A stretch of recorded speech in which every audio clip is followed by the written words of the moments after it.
Hello viewers, আসসালামু আলাইকুম সবাইকে। আশা করি সবাই ভালো আছেন। আজ আমি রান্না করব ভীষণ রকম মজাদার একটা রেসিপি, কোকোনাট মিল্ক দিয়ে হাঁসের মাংস।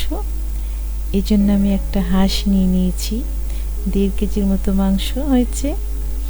এটাকে এভাবে করে পিস করে খুব সুন্দর করে ক্লিন করে নিয়েছি। এখন মাংসের সাথে কিছু মশলা অ্যাড করব।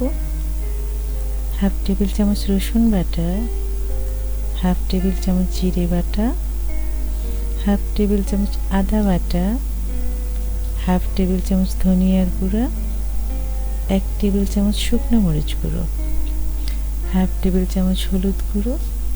এই গরম মশলাটা পাটায় পিষে নিয়েছি, এটা অ্যাড করব। লবণ যার যেমন পছন্দ সেভাবে দেবেন। এখন সামান্য পরিমাণ রান্নার তেল দিব। এখন এভাবে করে মশলার সাথে মাংসটা ম্যারিনেট করব।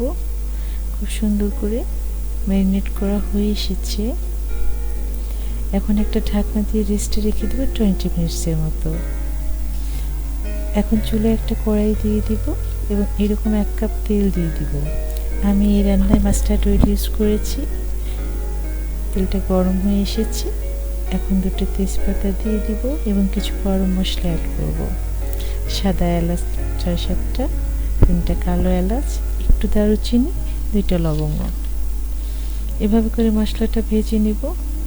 ভাজা মশলার ফ্লেভার আসছে। এখন এরকম একটা 1 বাটি পেঁয়াজ কুচি অর্থাৎ 4টা পেঁয়াজ কুচি তেলের মধ্যে অ্যাড করব। এভাবে করে পেঁয়াজটা বাদামি করে ভেজে নিব। পেঁয়াজটা বাদামি হয়ে এসেছে। এবার ম্যারিনেট করা হাঁসের মাংস দিয়ে দিব এবং এভাবে করে নেড়ে দিব আর মাংসটা কষাতে থাকবো।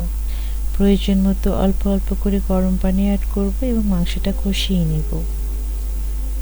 হাঁসের মাংসটা কিন্তু কষাতে কষাতেই সিদ্ধ করে ফেলব।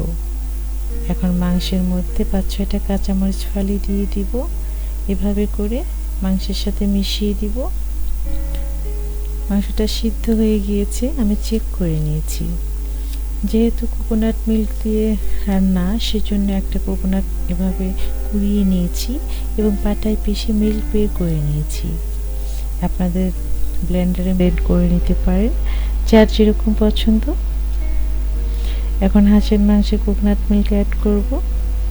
এই দেখুন, সবসময় মনে রাখবেন মাংসটা প্রায় হয়ে এসেছে, এরকম একটা সময়ে কোকোনাট মিল্ক অ্যাড করবেন। এখন 3-4টা আস্ত কাঁচামরিচ অ্যাড করব। কোকোনাট মিল্ক দিয়ে হাঁস রান্না করলে অনেক বেশি টেস্ট হয়, আর হাঁসের মাংসে কোনো গন্ধও থাকে না। আর এই শীতের সময় হাঁসের মাংস খাওয়া কিন্তু বেশি মজা। এই যে খুব সুন্দর বলক চলে এসেছে মাংসে। হয়ে গিয়েছে আমার কোকোনাট মিল্ক দিয়ে হাঁসের মাংস। এটা রুটি, পরোটা, পোলাও, গরম ভাতে অসাধারণ লাগে। এখন আমি একটু গরম মশলা অ্যাড করব, 1 চা চামচের মতো। অন্য একটা ভিডিওতে এই মশলাটা তৈরি করা দেখিয়েছি, আপনারা দেখে নেবেন। এভাবে করে খুব সুন্দর করে মাংসের সাথে মশলাটা মিশিয়ে দিব। ঝাল লবণ সব কিছু ঠিক আছে, আমি দেখে নিয়েছি। এবার চুলাটা বন্ধ করে দিলাম। এবার একটা বলে মাংসটা ঢেলে দিবে। এভাবে করে খুব সুন্দর একটা ফ্লেভার আসছে। আমার আজকের রেসিপি যদি ভালো লাগে, বাসায় অবশ্যই ট্রাই করবেন এবং লাইক কমেন্টস করে জানাবেন। সেই সাথে সাবস্ক্রাইব করে মিনাস কিচেনের সাথেই থাকবেন। আজ বিদায় নিচ্ছি। সবাই ভালো থাকবেন, সুস্থ থাকবেন। সামনের ভিডিও দেখার আমন্ত্রণ রইল। আল্লাহ হাফিজ।